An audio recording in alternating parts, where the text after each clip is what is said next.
Alright, so today we'll be talking about unions, Venn diagrams, and more probability stuff, plus the fact that Mr. Devaney cannot draw a Venn diagram with a mouse to save his life. Okay, I'll talk more about that in a little bit, but for right now, we'll talk about the big words.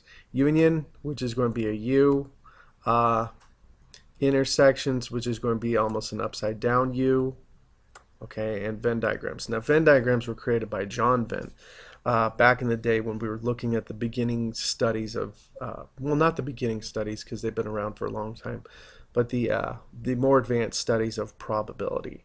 And he wanted to be able to count items in a set. Okay, all right, and you probably noticed this notation right here.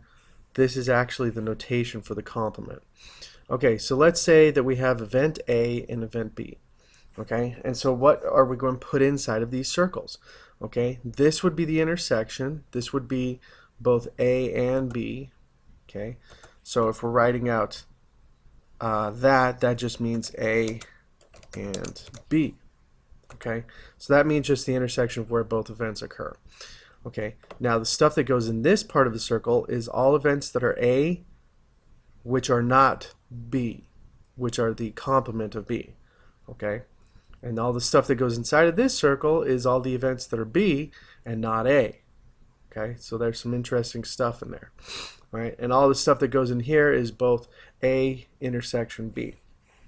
Okay, now outside the Venn diagram, they don't talk about this much, but they probably touched on it when you were younger. This is all the stuff that isn't A or B. Okay, so this is all the stuff out here. All right.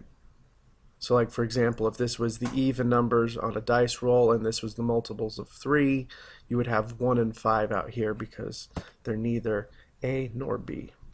Okay. All right. Now if you were to do a 3 by 3 bad boy right here, and let me finish on this one. Oh, that was the best one yet. Okay.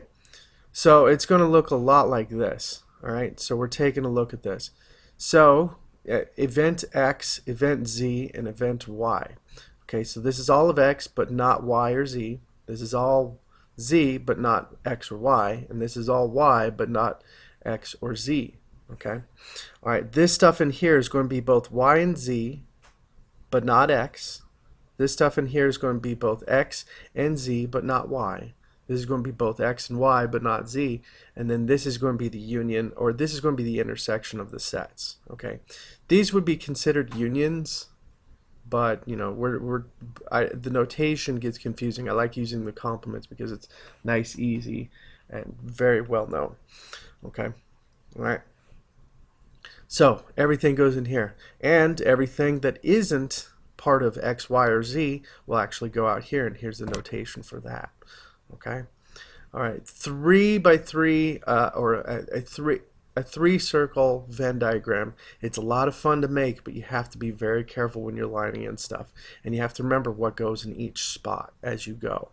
Okay, all right, that's it for Venn diagrams and unions and intersections. I will talk to you later. Bye.